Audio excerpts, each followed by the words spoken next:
A group of Democrats serving in Congress, as well as state and local governments, are pushing for term limits to be imposed on committee leaders. Since 2023, 8 Democrats in total have died while serving in the United States Congress. The organization known as Majority Democrats claims this is because of gerontocracy, whereby older people win leadership roles in government as a reward for their long service. The group of younger Democrats is slamming the system and demanding it be changed. We have fitness tests for soldiers, performance reviews for workers, but for the people writing the laws that govern 330 million Americans, all we have is seniority and survival. We have to do something different. Well, Rodericka Applewhaite joins us now. She is the Rapid Response Director for the Majority Democrats. Perhaps, Rodericka, you have an idea on what different approach can be taken. In your view, why is the absence of committee leadership term limits bad for democracy overall? Isn't experience a good thing?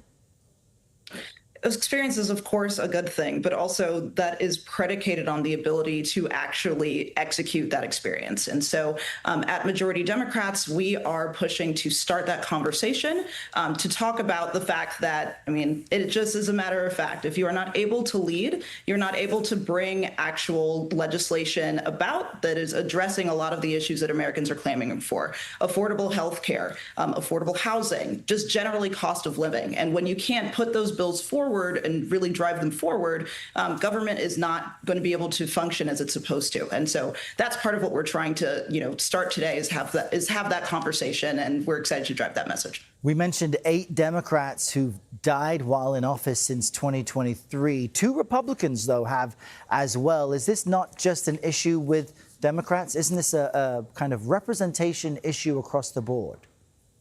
It's certainly a reputation issue across the board, but the numbers are what the numbers are, and it's our job at Majority Democrats to focus on Democrats and the ways that Americans have been asking us to do a better job. I think we can all agree that Congress is not working as effectively as it should be.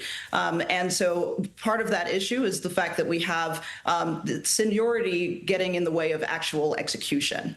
And if I'm following your logic, what you're saying is these older members of Congress don't appear to be able to get the bills passed or pushed that younger Democratic voters are looking for. But at the same time, you've got Congressional Hispanic and Black Caucuses members arguing that term limits will create a barrier for them for advancement as lawmakers of color. What's your response to that? Sure.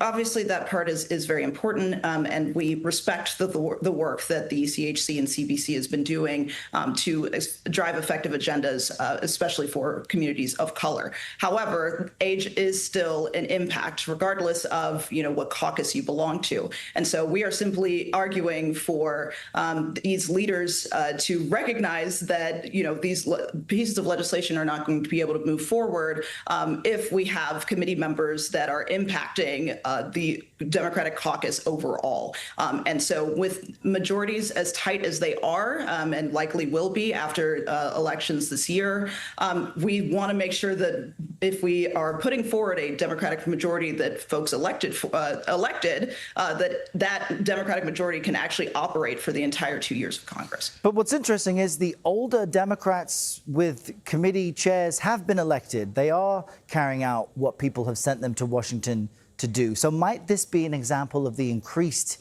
generational divide in the Democratic Party between moderate and progressives? The fact of the matter is, Congress after Congress ends up being the oldest Congress that we've ever had. And so, what we are hearing on the ground from Americans across the country and what we are championing through the almost 40 rising stars that we have that we're pushing through Majority Democrats is, to make sure that we're actually able to lead. And so, that is kind of the argument we're going to continue to be making, and we're excited to start that conversation. Yeah. What is the best way to be effective, not just as a politician, but as a party? Rodericka Applewhaite, great to have you with us this morning and having this discussion. Thanks for being with us from Washington. Thank you.